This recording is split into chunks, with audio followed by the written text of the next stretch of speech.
ఎవరు ఎన్ని ప్లాన్లు వేసినా నాకు తగిలిన గాయాన్ని చెరపలేరు. నేను పడిన బాధని మరిపించలేరు.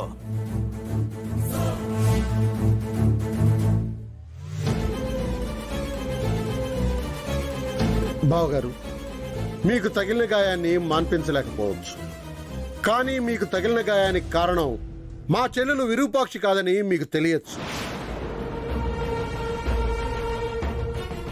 మీరు పడిన బాధని మరిపించలేం.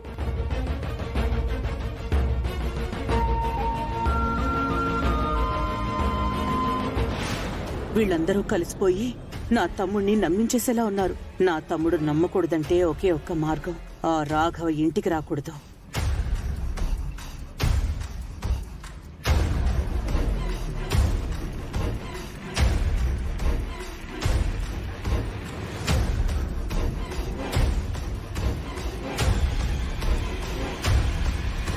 అవును నాన్న, మావయ్య చెప్పినట్టు మరి కాసేపట్లో అమ్మ ఏ తప్పు చేయలేదని నేను నిరూపిస్తాను. 20 ఏళ్లుగా నిరూపించలేని నిజం ఇప్పుడు మాత్రం ఎలా నిరూపిస్తారు? అయినా ఆ విషయం గురించి నేను ఆలోచించదలుచుకోలేదు, మాట్లాడదలుచుకోలేదు. దాన్ని వదిలేసేయండి. ఈ మనిషి మొహం చూడటం కూడా నాకు ఇష్టం లేదు. దయచేసి నా మీద ఏమాత్రం గౌరవం ఉన్నా ఈవెంట్ ఇక్కడి నుంచి వెళ్ళిపోమని చెప్పండి.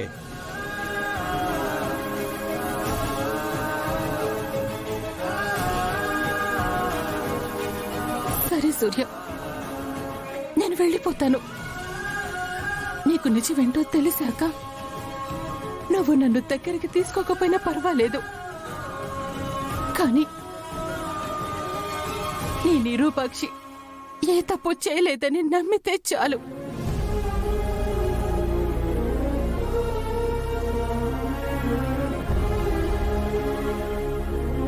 ఆగమ్మా, రాజు రాఘవ్ని తీసుకొస్తాడు.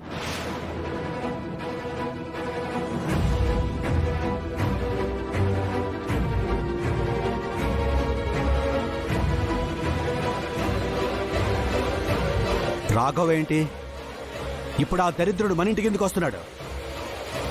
అసలు రాజుకి నీకేమైంది రూపా? వాడు నాకు ఎదురు పడితే ఆ క్షణంలోనే వాడిని షూట్ చేసి పాడేస్తాను. అలా చేస్తే మీకు తెలియాల్సిన నిజాన్ని మీరే చంపుకున్నట్టు అవుతుంది బావగారు. ఈ విజయాంబికే రాఘవను బెదిరించి ఈ రాష్ట్రంలోనే తిరగకుండా చేసింది. అందుకే అతను కేరళలో తలదాచుకున్నాడు.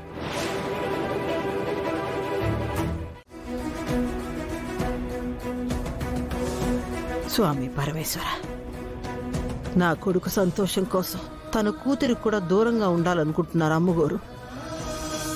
పెద్దయ్యగోరితో కలిసే అవకాశం ఉన్నా పిల్లల జీవితాల గురించి ఆలోచించి కలవకూడదని గట్టి నిర్ణయం తీసుకున్నారు మా అమ్మగోరు.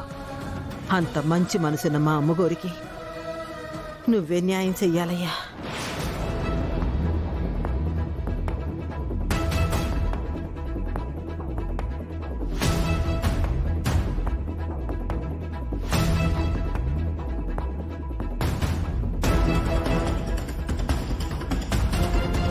మా అమ్మగోరిని పెద్దయ్యగోరిని ఒకటి చెయ్యి స్వామి.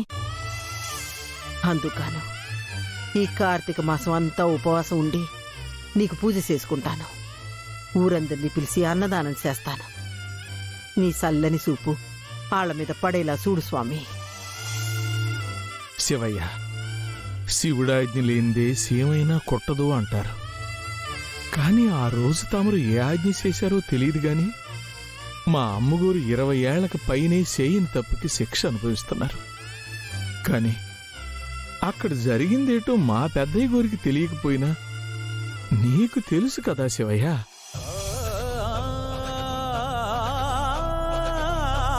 ఇలాంటివి చూసినప్పుడే నువ్వు లేవనే అనుమానం కలుగుతుంది.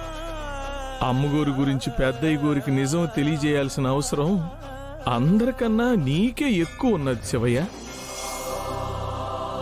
నువ్వు లేవన్న అనుమానం చెరిగిపోవాలంటే మా అమ్మగోరిని మా పెద్దయ్య గోరిని ఒకటి చేసి నువ్వున్నావనే నమ్మకాన్ని కలిగించు శివయ్య.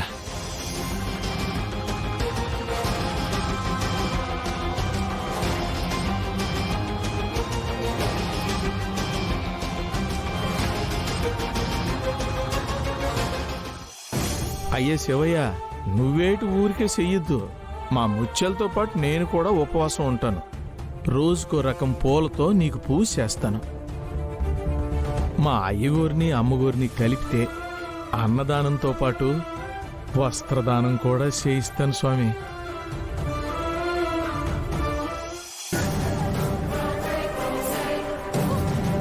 థ్యాంక్స్ అన్నా. పెద్దయ్య గారికి నిజం చెప్పాలనుకున్న ప్రతిసారి ఏదో ఒక ఆటంకం కలుగుతుంది. ఈసారి ఎలాంటి ఆటంకం కలగకుండా పెద్దయ్య గారిని కలవబోతున్నాను. అమ్మగారి మీద పడ్డ నిందను చెరిపేయాలి.